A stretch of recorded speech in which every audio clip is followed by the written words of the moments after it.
আমন্ত্রণ সংবাদ চলমান টিভির বিকেল 4টার সংবাদে সাথে আছে আমি নাসির উদ্দিন শিকদার। নওগাঁর দুই কাপলের প্রেম যেন সবকিছুকে ভারী করে তুলেছে। লাইলি মজনুর মতো এই প্রেম যেন উত্তর অঞ্চলে সাড়া ফেলেছে। প্রেমিকার আকুতি দেখতে প্রেমিকের বাড়িতে স্থানীয়রা করছেন ভিড়। বিস্তারিত দেখুন রাজু আহমেদের প্রতিবেদনে। প্রেমে আসক্ত হয়ে কিছু মানছেন না তারা।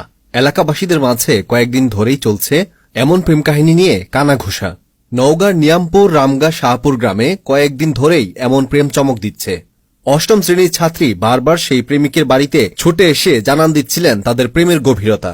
তবে সেই ছাত্রীর পাষণ্ড পিতা সেই প্রেম মানতে একেবারেই নারাজ।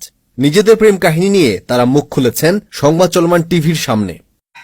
আমার বাসা হচ্ছে রামগা। আমরা বিয়ে করছি 2 তারিখে। আমরা বিয়ে করছি বাগমারাতে। আমার বউ হয়। আমাদের সে ভালোই আছে। আমি আসছি আমার স্বামীর বাসায়। বিয়ে হয়েছিল 2 তারিখে। কাগজপত্র এখনো বের হয়নি, হবে। আপনার স্বামীর নাম কি? মোহাম্মদ মঈন মোল্লা। আচ্ছা, কখন আসছে এই বাসাতে? 10টা, সকাল 10টায়। আচ্ছা, তোমাকে কেউ নিয়ে আসছে না তুমি একা একা আসছো? একা একা। তোমার আব্বু তোমার আম্মু নিতে আসেনি? কিন্তু আসছিল, যায়নি। আমি এখানে থাকবো, তাই আমি আমার স্বামীর বাসায় থাকবো। কেউ আসলে আমি এখান থেকে যাবো না। সকাল 10টার সময় আইছে আমার বেটার বউ। আমরা মাইনে লিছি, আমার বাসায় আছে। আমার ছেলে নিয়ে আসেনি, মেয়ে একা একাই আইছে, আমরা মাইনে লিছি। আমি ছেলের মা।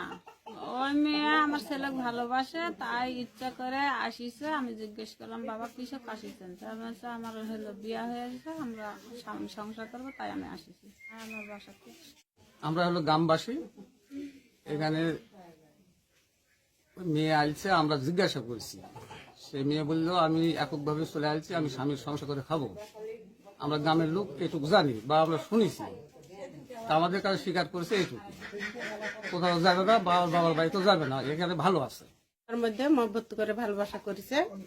এখন মেয়ে নিজ ইচ্ছায় আসিছে, আমার দেবরের বউ হয়, নিজ ইচ্ছায় আসিছে এই জায়গাতে আমার শাশুড় শ্বশুরের বাসায়। এখন ভালোই আছে।